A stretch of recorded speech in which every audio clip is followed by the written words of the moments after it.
Howdy there folks, I'm Quinn of Snazzy Labs and this is the question and answer video. I got over 700 questions and obviously I can't answer all of them, but many of them were the same, so I've kind of included ones that I found asked the most and ones that appealed to me, and I've thrown them onto my iPad. They're all queued up and we're ready to answer. So without further ado, let's begin.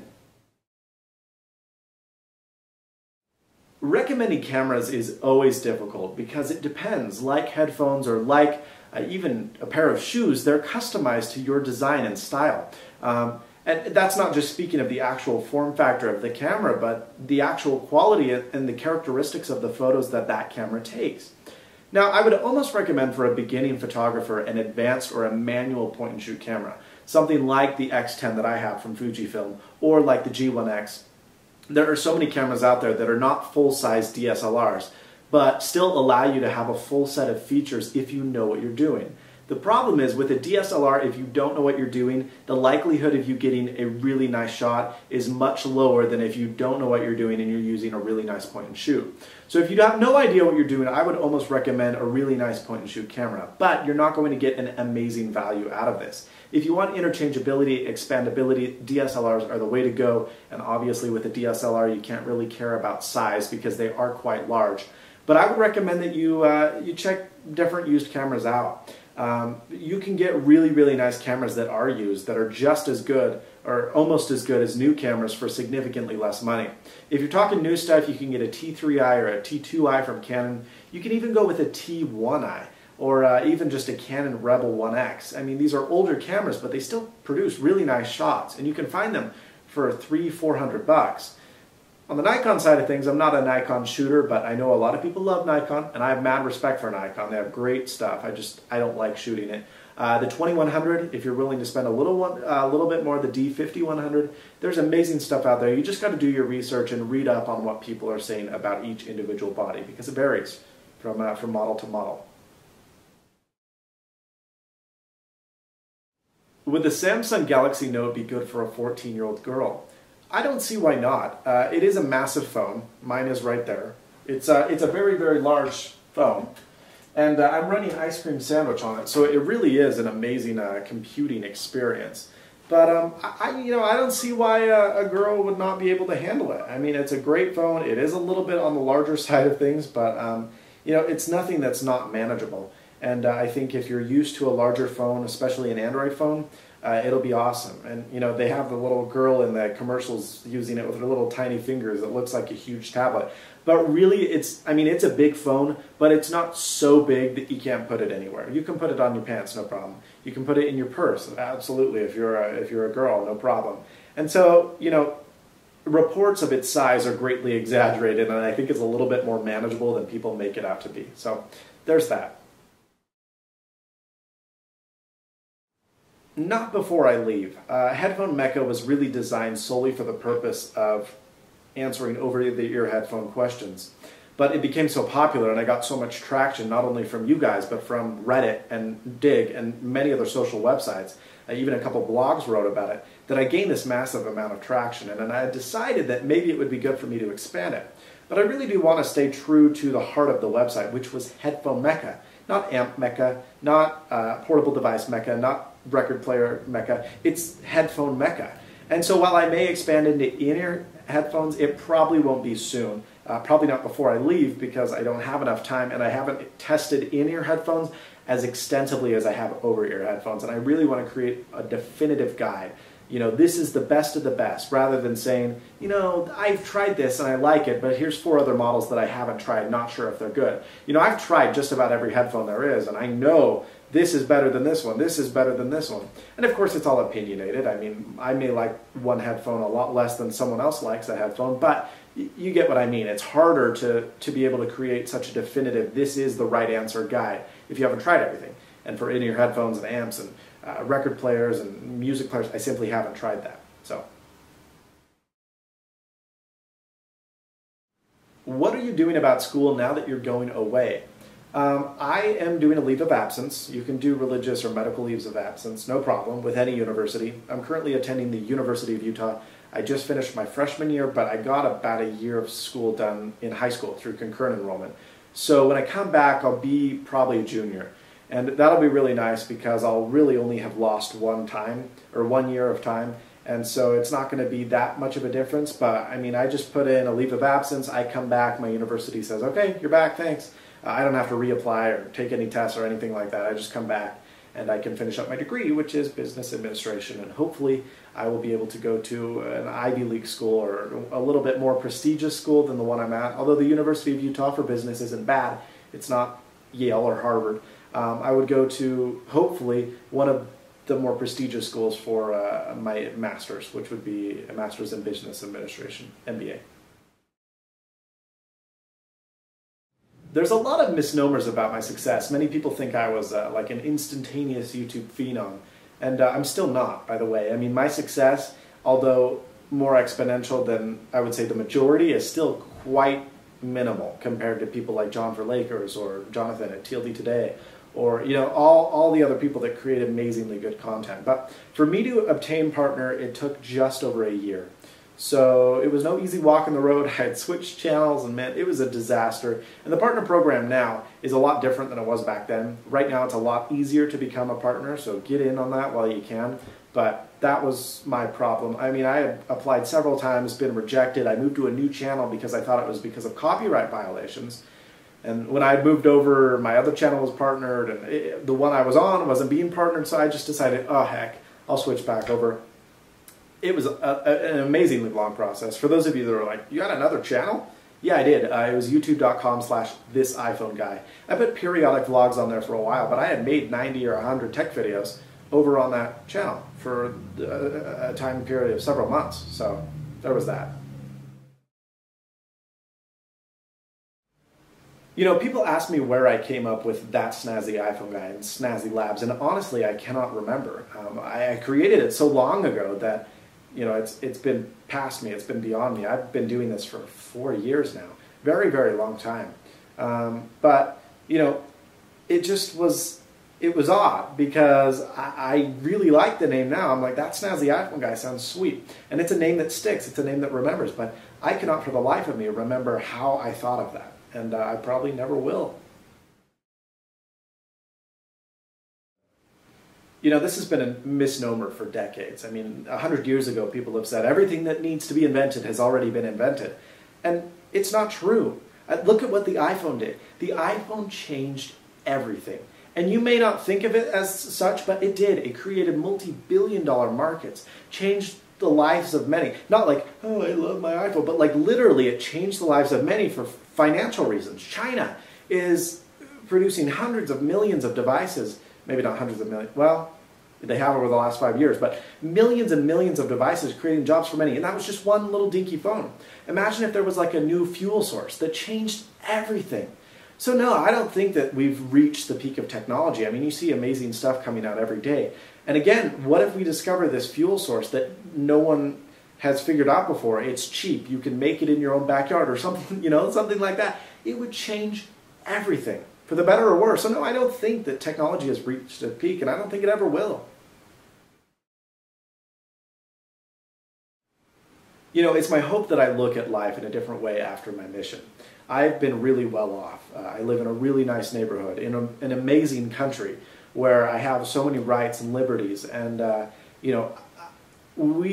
I think everyone who's watching this, even though you may think, well, I only make $20,000 a year or whatever, you're so well off. And I mean, you go and look at people in other countries. When I visited China, it was startling how poor people are. I mean, they don't even have enough money to eat. And we're here talking about what's the best pair of headphones, and so it's a very, very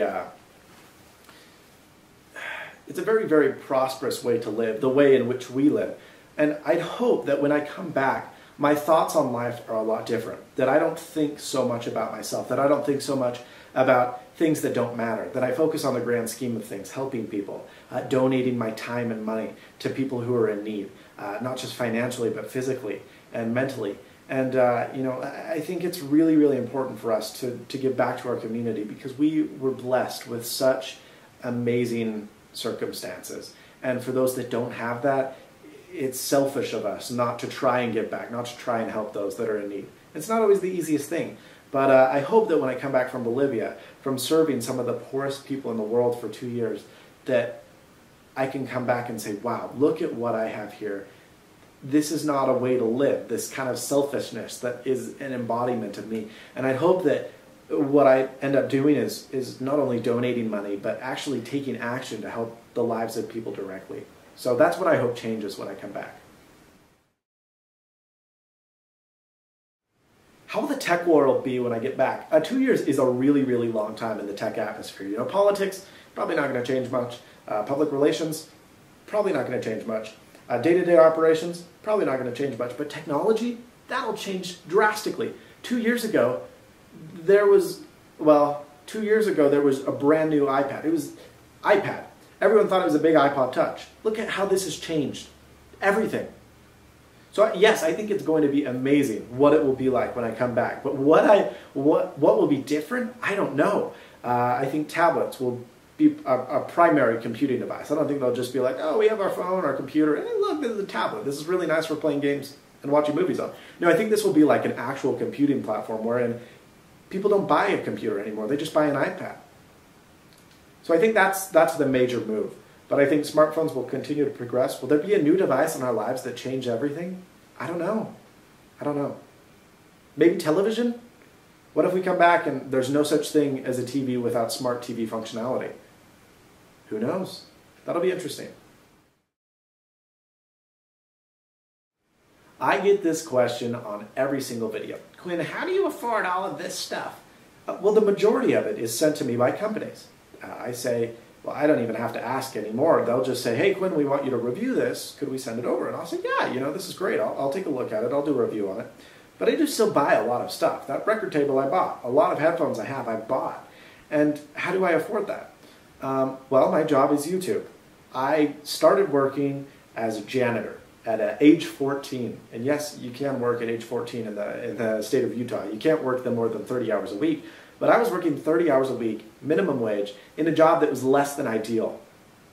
And so I feel like that gave me a pretty good feeling of work ethic early on. And so I've always been really motivated to do things right.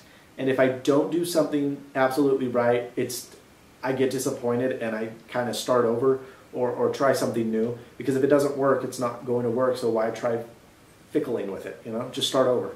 And so YouTube was something that I saw a window of opportunity. I got in on it, and I got in at the right time, and I did stuff right, and you know, I was able to make an income off of it, and that is my job today. No, I don't make enough money to support a family. No, I don't make enough money to probably even support myself without living in, you know, my parents' house. Yes, I do live with my parents. I'm only 18. People think I'm like 45.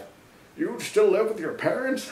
Yes, I do. I just graduated high school. Calm down. But you know, I'm not making enough money to support me. I probably could support myself, but it would be tough. I'd be eating like macaroni and cheese for dinner every night. But I'm making enough money that as an 18-year-old student who's attending school, who lives at home, I do quite well for myself. And so that's how I'm able to buy all of my stuff. And I justify it as a business expense. You know, if I'm going to review a pair of headphones, chances are I'm going to make money off of that video. So it's an investment. It's something that I buy in order to gain more money, not necessarily just to have for myself. So that's one advantage to buying things. When you're a YouTube reviewer, is you can make videos on it and kind of recoup some of that cost. This question was asked so much, and I don't currently. And honestly, guys, in high school and even in the first couple of years of college, it's so lame to have a girlfriend. I mean, they're not fun. You spend all your time with them, and sure, they're great, they're awesome, but like, you can't go out and just chill with your buddies and mess around and go do crazy stuff because you're like, there's a weight on your ankle in the best possible way. Any ladies who are out there, you're great. But no, I mean, I have in the past, and I just didn't love it because I was like, well, what am I doing? I'm spending all my time with this girl who I'm not going to marry, who I'm not, you know, so why am I really doing this? And so I just am really, really good friends with a bunch of people, and we just go do super fun stuff. And that's way better than watching Netflix with your girlfriend every night of the week. That sucks, right? I mean, going down to Vegas for 3 days with your buddies is awesome. And that's what I've been able to do the last year and the last couple of years. And it's just so much better. I mean, obviously, I'm going to have to stop being 12 years old and grow up and, you know, actually find someone to marry and have a job and a family. But for right now, it's so much more fun to be single. And if you're out there attached to some women or man, whatever, if you're hooked up with someone and you're like, man, this kind of sucks, I don't get to do anything fun, dump her, or him.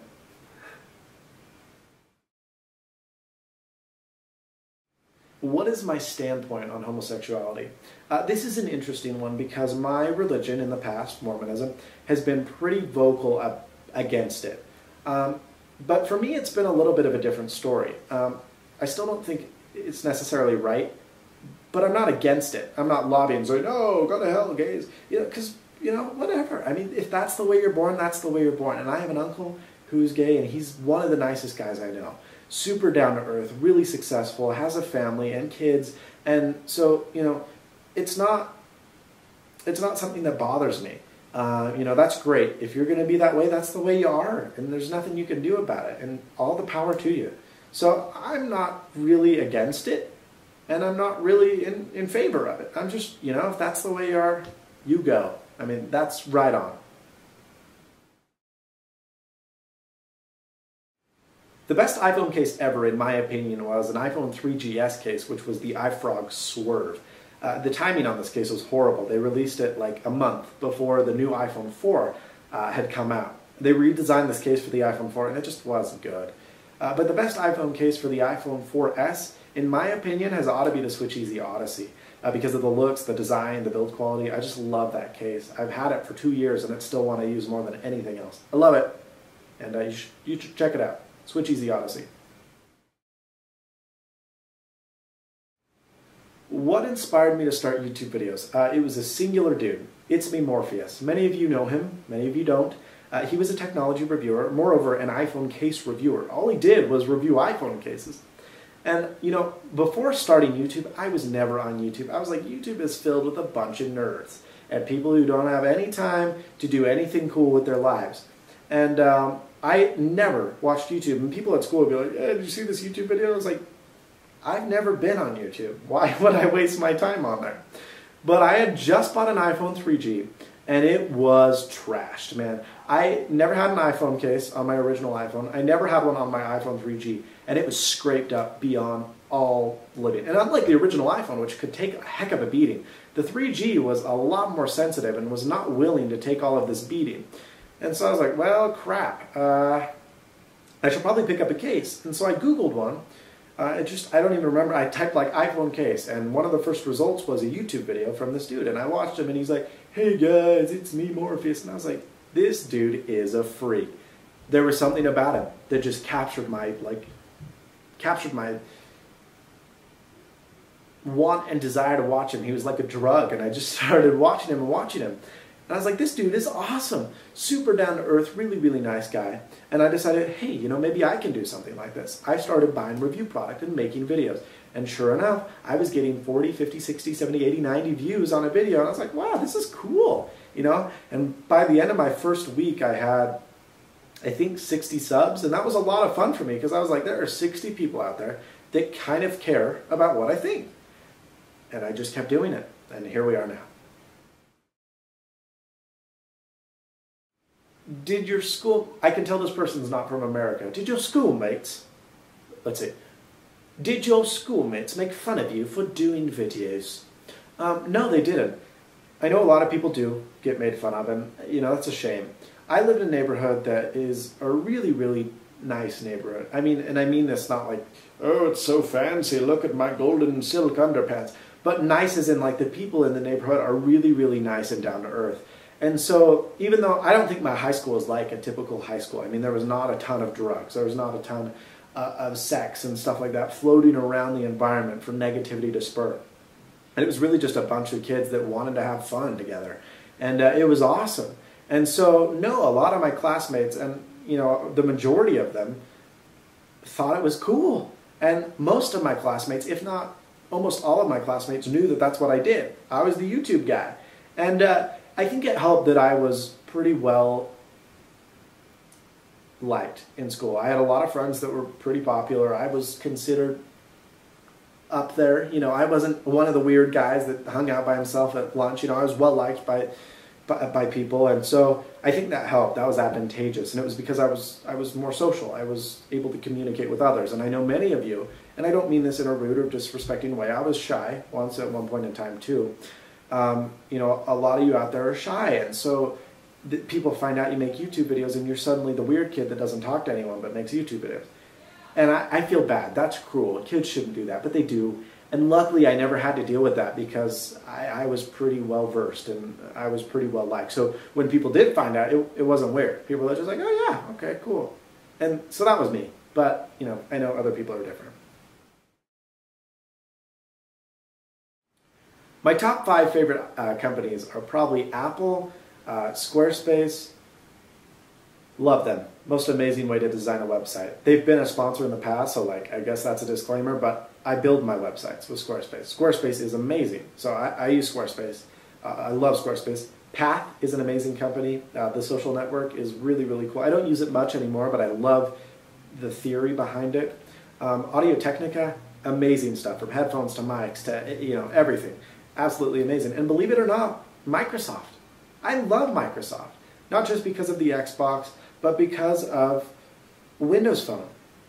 I really love Windows Phone, and I think it has a long ways to come, and I think Microsoft is totally screwed up in the terms of like actual business economics and the way their company is built, but I love the innovation that comes out of Microsoft. Like the Microsoft labs and studios, there is some amazing stuff that comes out of there that never reaches consumers, but they're making like new chemicals there and stuff like that. Microsoft does amazing things, and I just think they're a fascinating company.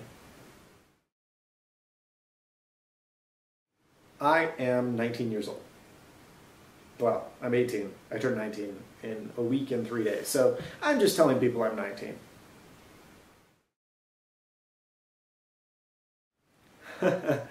It's funny you think that, and I'd be interested to hear what country you live in. People often misconceptualize Mormons as people who are like weird and live in mud huts and have 9 wives and dress in pioneer clothing. No, you know, we're normal people. And it's not like I'm some liberal fundamentalist, or I'm not some liberal Mormon like, hey, look at me, I'm so much fancier than those weird Mormons. I'm just a normal Mormon, you know. People are normal, and maybe making YouTube videos isn't normal. But I mean, we do normal stuff. We go out to dinner, we go to movies, we go bowling, we have computers and iPods and iPhones, and we're normal people. You know, there's nothing really that we do that's so much weirder than the rest of society. Most Mormons don't drink, which is considered odd, don't smoke, and don't curse or swear. But other than that, we're normal people. And I think that's a really, really large misconception, like we're like trying to take over the world. No, we're just Christians with a belief in God, and, you know, that's what we do. We're not really that weird. So, you know, anyway. That's Mormons. And no, I mean, I don't think the Mormons in your country are, in fact, I know the Mormons in your country aren't any different from the Mormons in my country. We're normal people, and we fit into society quite well. So, what do I do when I'm not making reviews? Well, right now, this week, I have finals, so I am studying my brains out. This video, I usually don't like making videos during tests, because I feel like I'm procrastinating and stuff, but this is like so enjoyable. Can I just sit here all day and never take my math test? Whew, I'd love it. But when I'm not doing school stuff, I'm out with friends. We go do fun stuff. We bowl as a joke, not seriously. We go to movies. We do a bunch of cool stuff. I wakeboard with my family a lot. We live in mountains, so I go skiing several times per week in the winter, and in the summer I go golfing several times per week. I longboard. I do normal stuff. So that's what I do when I'm not making YouTube videos, which is most of the time. Most of my life is not spent around tech. The master design of my graphics, his name is Tevin, the Ingenuity, if you will, THEINGENUITY.com. He will blow your mind, and he has the most amazing prices. You can get like a total channel redesign on YouTube for like $30 or something like that. He is a bargain, he is a master, he is a madman, he is Tevin Fields, and he's been my graphic designer since day one. And man, he's been worth every penny. No, well, I take that back. I'm taking my camera, a Fujifilm X10. I'm taking a butt ton of SDXC cards, 64 gigabytes, because although I don't anticipate taking millions of pictures, it's 2 years, and I'm probably going to take a couple thousand photos. And so I will be taking several memory cards because I won't have a computer, I won't have a laptop, I won't have an iPad, I won't have an iPhone, and you know, that's pretty much it. I will have a small music player with a little speaker dock for our little apartment to play spiritual music through, but you know, that's about it. And in fact, I might not even bring that. I don't know. So a camera, and that's pretty much it. Not a whole lot at all. How'd you know? I thought I wasn't showing yet. It was only the first trimester. You know, I've thought about every conceivable way I could salvage my channel or turn it over to someone else, but I decided the way to keep it alive is to not do anything with it. And that sounds counterintuitive, and I'm not going to get into logistics of why different things wouldn't work. I talked to hundreds of people about tons of different ways I could keep the channel going while I'm gone. None of them would end up in a way that would make my channel have the appearance of a valuable brand. And so because of that, I'm just going to leave it. I will have someone, and that person is yet to be announced, who will be uploading a video once a quarter for me. And they'll say, hey, you know, this is what's going on. I'm going to write him or her a letter, and they're going to say, hey, this is what Quinn's doing. So it's not going to be totally silent for 2 years, and that's why you should stay subscribed, because I am going to come back, and I do want to continue to do videos when I come back. You know, I'm not just going to abandon you guys. I mean, you got me here. We're going to keep going, man, once I get back. But I'm going to have someone who once a quarter, probably, so 8 times, in the 2 years that I'm gone, upload a video. And I'll tell you guys funny stories or interesting things that have happened, or my thoughts on the country and the language, and maybe I'll write you something in Spanish. I don't know.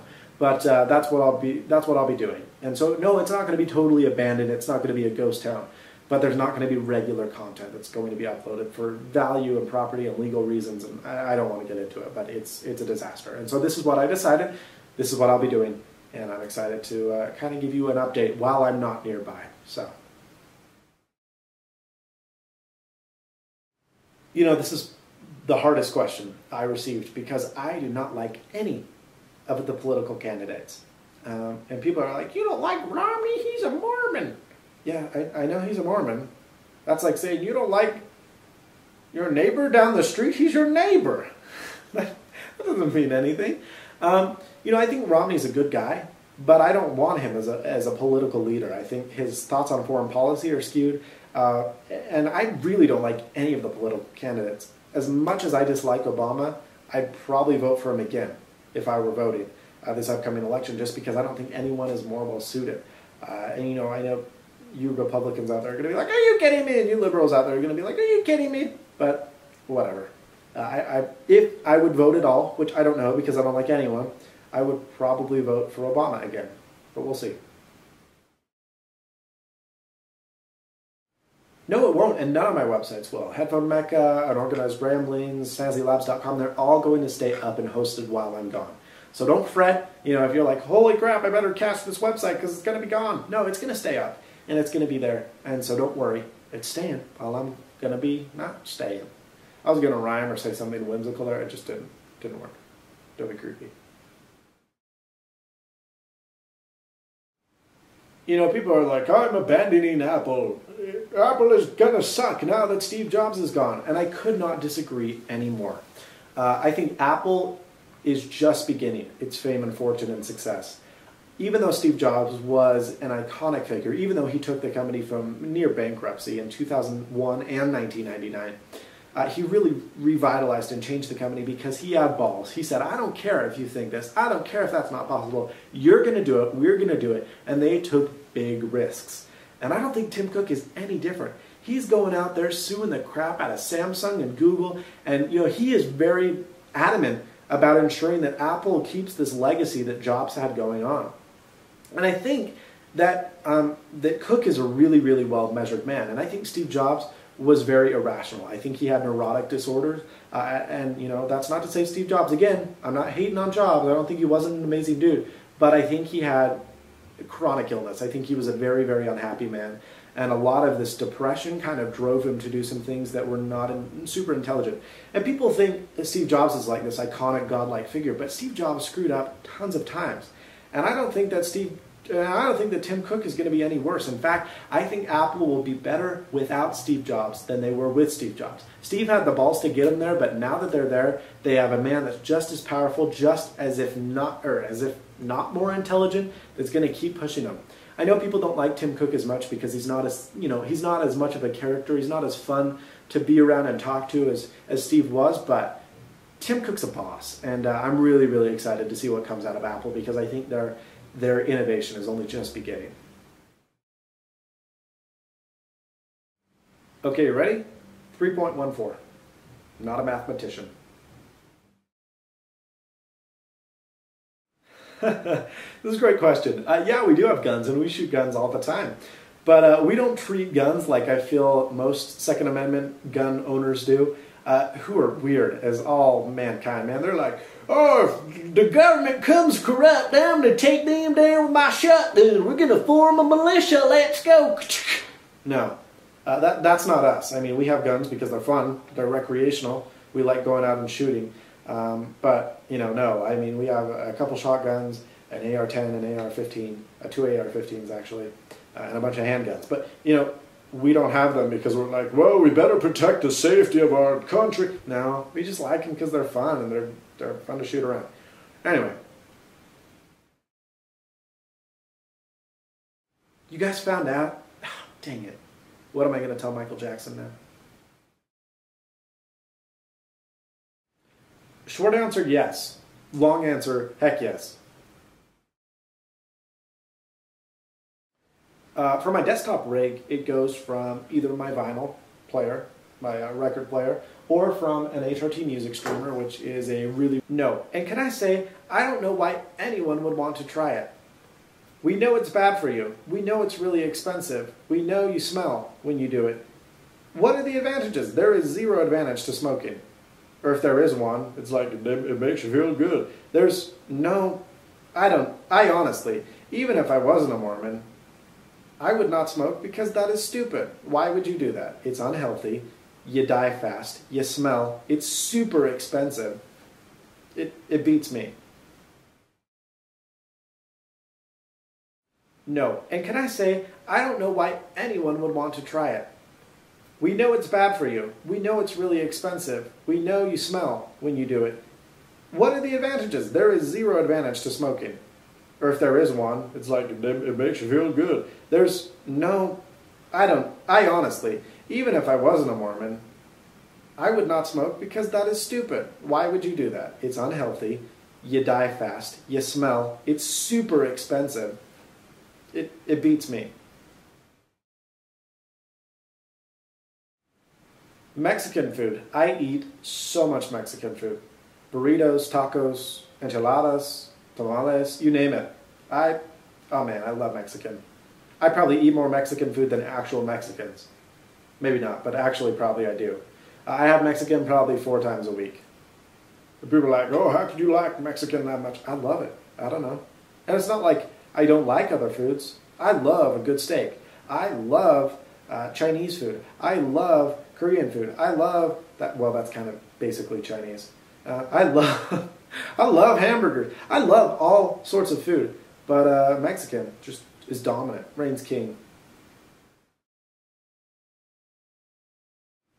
This has changed over the years, but what it has to be right now is Instapaper. And I know a lot of you are going to be like, but there's Readability and it's free. But there's Pocket and it's free. But there's Read It Later, which was Pocket. And that's not free, but it is now. I don't know what's with that voice. I'd love to meet one of you that actually have that voice. But I love Instapaper because what it allows you to do is save articles for reading later. And that sounds really simple, sounds really basic, but boy, is it a handy utility. It strips ads. There's nothing worse than going to a website where an article is stretched across 6 pages. No more. With Instapaper, it throws it all onto one. It's scrollable. You can change font styles. It's beautiful. I love it. I love it. I love it. I love it. Instapaper, it's $4.99 in the App Store. And I know some of you are like, why don't you like Readability? It's free. Why don't you like Pocket? It's free. I'm going to be doing a showdown of Read It Later clients probably next week. And I'm going to show you the best of the best and what I think and what you should try out before you kind of consider jumping into one. So that's it for the Q&A. Thank you so much for watching. Hopefully I answered most of your questions. I know I can't get to all of them. There were literally hundreds, 700 to be exact. Amazing. Insane. But I really appreciate your support all of the years. I'm not done with YouTube yet. We still have a couple more days in us. I'm going to be pumping out reviews like crazy once the weekend hits. You may not see one tomorrow, but you will see one Friday afternoon, and you'll of course see a bunch all through next week. Thank you so much for watching. You guys are amazing. You rock on like crazy.